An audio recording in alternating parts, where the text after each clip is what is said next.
When we did our experiment to find the motor velocity constant by testing the motor speed at different voltages, we found that the motor would not move at all once the compare value became smaller than about 60.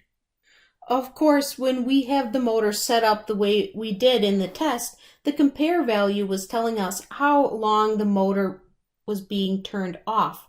So really, we found that the motor would not go on anymore after the total voltage was 40% of the maximum voltage.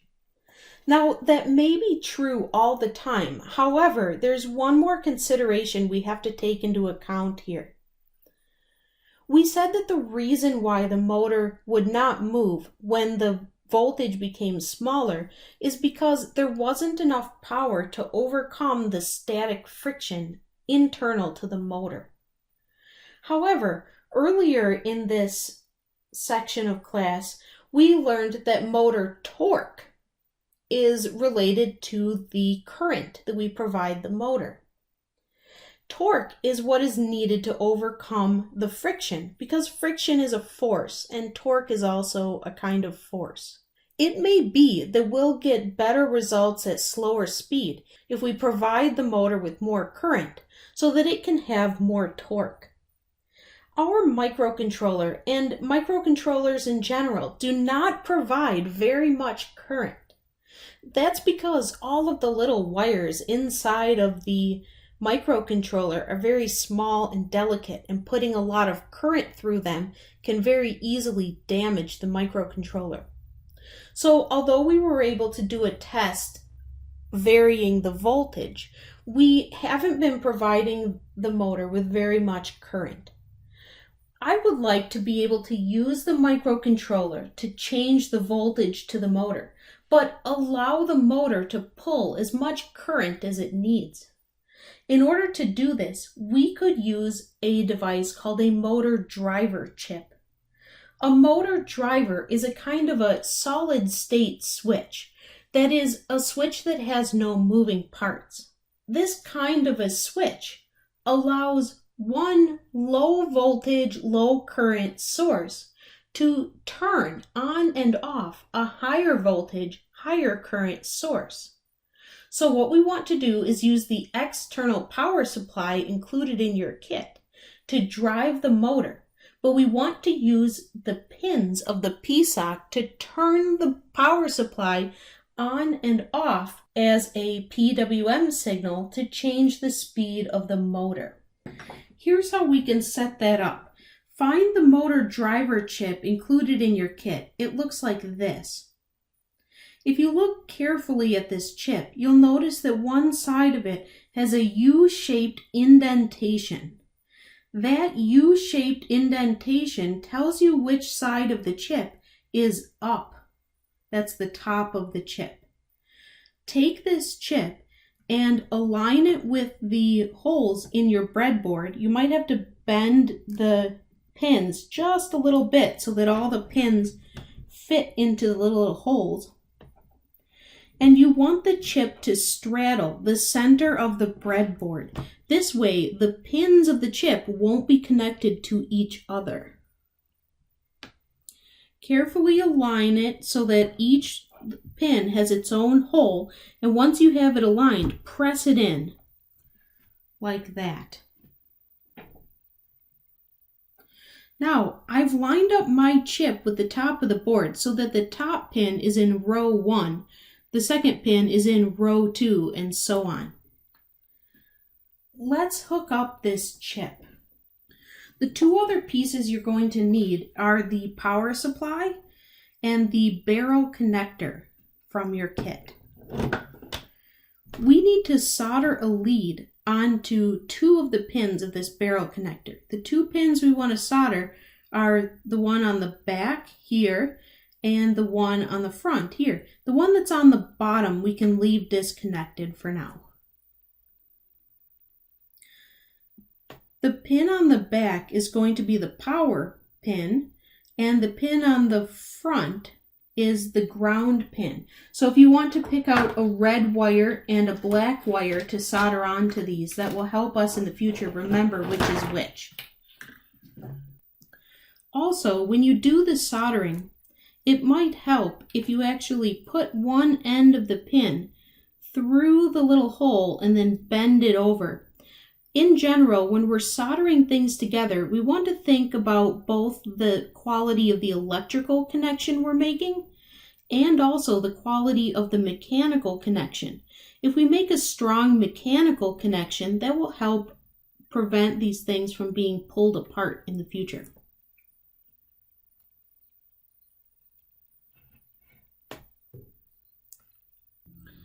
Touch the soldering iron to the joint where the two pieces touch so that you heat up both the wire and the connection on the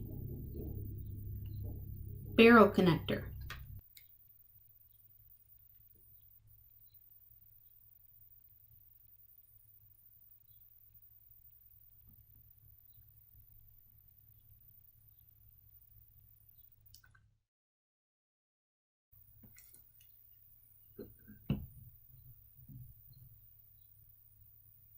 It should be that the wire does not come off easily if you just wiggle it with your fingers.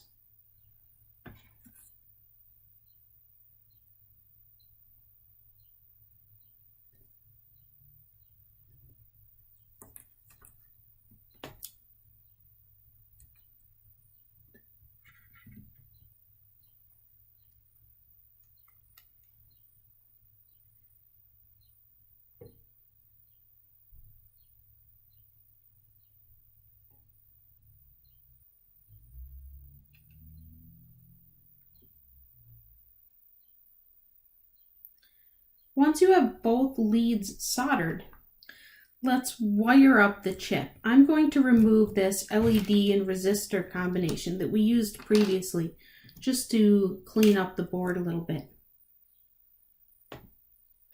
Take the ground wire of your barrel connector and connect it to pin 4 of the chip. 1, 2, 3, 4.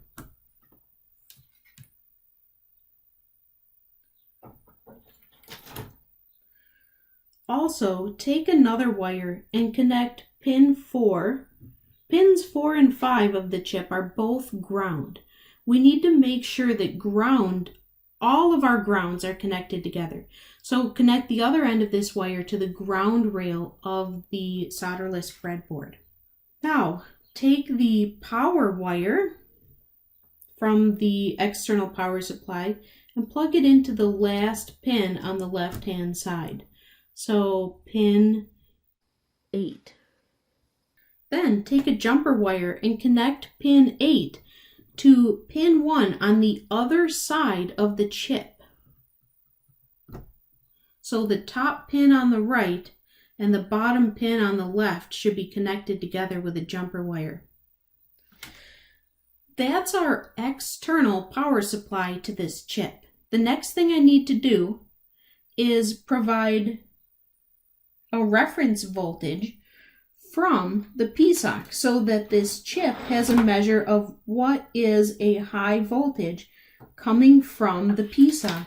Take another jumper wire and connect the top pin on the left to the power rail of the solderless breadboard.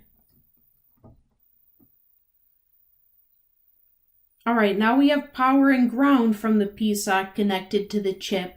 Let's connect the control from the PSoC to the chip. Take a jumper wire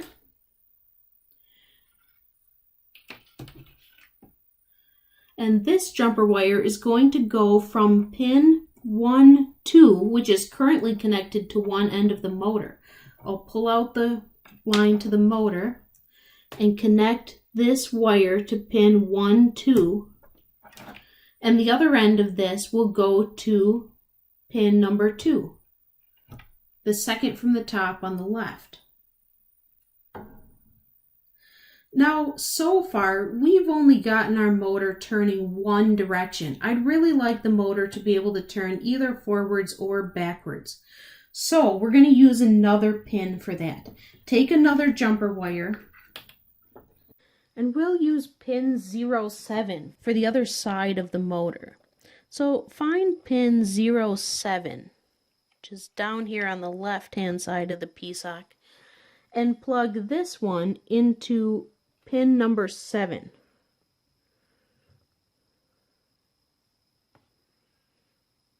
Okay, the last thing we have to do is plug in the motor. Take one of the two motor leads that's labeled M1 or M2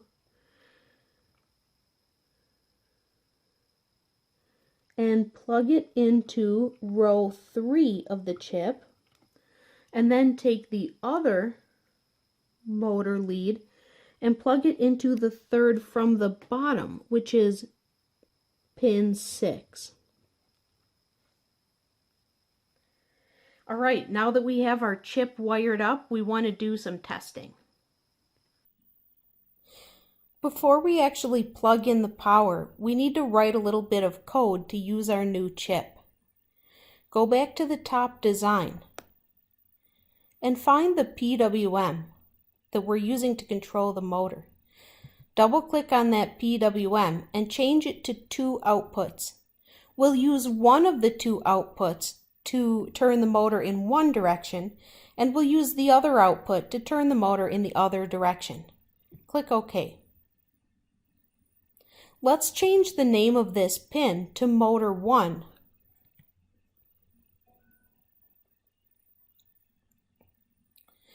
Then go to ports and pins and get another digital output pin and wire it to the other output of the PWM. Double-click on this pin and name it motor 2.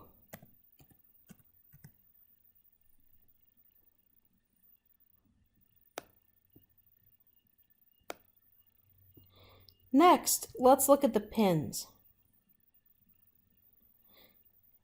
The other control wire that we plugged in, we connected to pin 07. So let's make motor 2 be assigned to pin 07. Now let's go to the main.c code.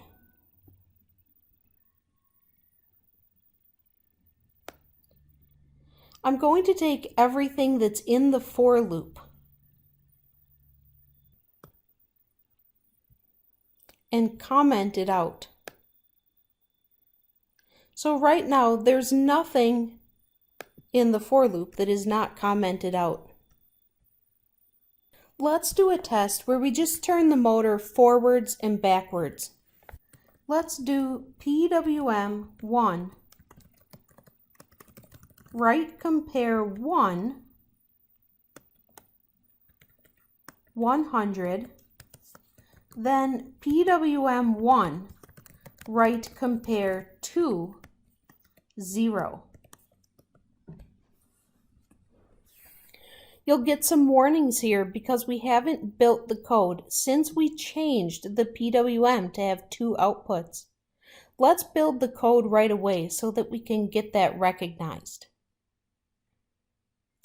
If I write the compare value 100 to one of the 2 motor control pins, at the same time that I write the value 0 to the other control pin, the motor will turn in one direction. This is because I'm setting one of the leads high and the other lead low. In other words, I'm providing power to one lead and pulling the other lead to ground. Now let's put a little delay.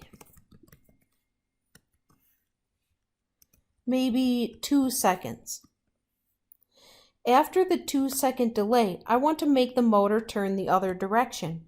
So I'll copy these 3 lines and paste them.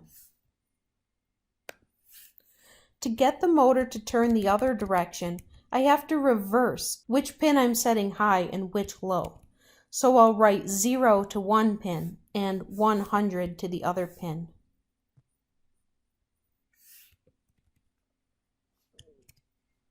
Let's test this before we go any farther. First, plug in the PSoC.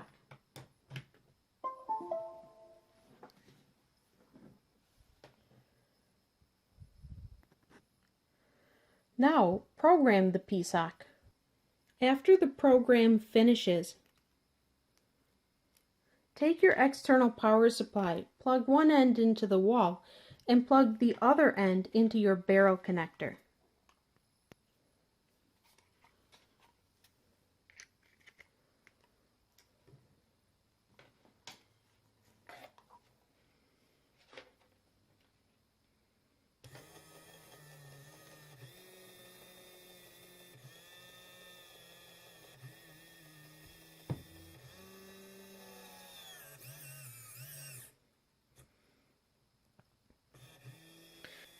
If this is working correctly, your motor should turn in one direction for about 2 seconds and then reverse and go the other direction for about 2 seconds. If you try to stop the motor by hand, you can do it, but you should notice that it has quite a bit more torque than it had previously. Now, I want you to notice one other thing while this is spinning that has to do with the motor torque and speed. Notice that when I'm not touching the motor at all, it's moving pretty fast. But if I would touch the disc, I can slow it down by exerting a force on the disc. And the stronger the force I exert on the disc, the more the motor slows down. At some amount of force, I am able to bring the disc to a complete stop. Before we finish today, let's take a look at a very important motor characteristic plot that explains the relationship between force, or the torque of the motor, and the speed at which the motor spins. We have seen how we can change the speed of the motor by changing the amount of voltage to the motor. But that's not the only thing that determines how fast the motor spins. The other effect is the amount of torque placed on the motor. We can figure out the relationship between the torque and the speed by using the torque speed curve of the motor. We can draw a plot like this. The x-axis is the motor speed, and the y-axis is the motor torque. A torque speed curve shows how the speed and the torque of the motor are related at one constant voltage of the motor. So in this plot, we're assuming that we're not changing the voltage to the motor at all. We're just giving it a constant, say 6 volts, as we did in this most recent motor test. When we give the motor a constant voltage, the motor has something that's called a free run speed or a no load speed. This is the speed at which the motor turns when there's no torque being exerted on the shaft of the motor. You can almost always find this value quoted on a motor datasheet.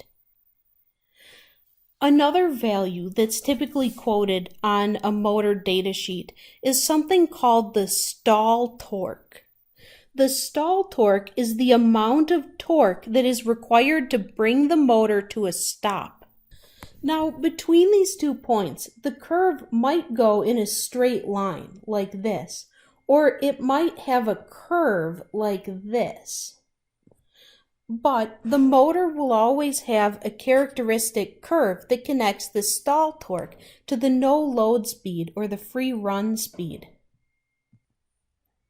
Let me give you a brief illustration of how we could use this curve to figure out what our motor is capable of. Suppose that we had a motor with a shaft like this. In this picture, the shaft of the motor is coming out towards us. Now suppose that there is a pulley attached to the shaft of the motor, kind of like this, so that when the motor turns, the pulley will also rotate like this. And suppose that this pulley is attached to some kind of a mass right here. We could ask the question, how fast can this motor pull up this weight? The way we could figure this out using the torque speed curve is that we would first figure out the amount of torque required to pick up this weight. This weight exerts a force of gravity equal to mg. The amount of torque that the motor needs to exert this linear force is equal to the radius of this pulley times the force mg. We then go find this amount of torque here on the plot, and we dash the line over until we hit the torque speed curve. The speed at this point is the maximum speed at which this mass can be pulled up. Now keep in mind that this speed will be in units of something like RPM or maybe radians per second. So we would have to back calculate for that number of radians per second or RPM how fast linearly this mass would go up. So what would happen if we then removed this mass and replaced it with a mass that was a greater mass? The greater mass would require a greater torque, so we would calculate the torque and go find that amount on this plot. We would dash the line over and find the speed at that torque. So the motor at the same voltage would be able to pull the heavier weight up, but at a slower speed. This is how you can spec motors for a particular application that you have. If you know the no-load speed of the motor and you know the stall torque of the motor, you know that any points that fall underneath the line that connects these 2 points, the motor will be capable of providing. But generally, points above the line, it cannot provide. So suppose that you need this motor to pull up a particular weight at a particular speed. You could start by calculating the amount of torque needed to pull the weight. Then you would dash that line over to the speed at which you want the motor to be able to pull up the weight. If that point falls above the torque speed curve, then the motor that you've spec'd will be insufficient, and you need to go get a different motor that has a greater stall torque or a greater free run speed. If the point falls underneath the torque speed curve, then you've spec'd a motor that will be sufficient for your application. Today, we've talked about speed and torque for DC motors. But in robotics, we're often mostly interested in setting the position of the motor. In the next video, we'll start looking at how we can set the DC motor position.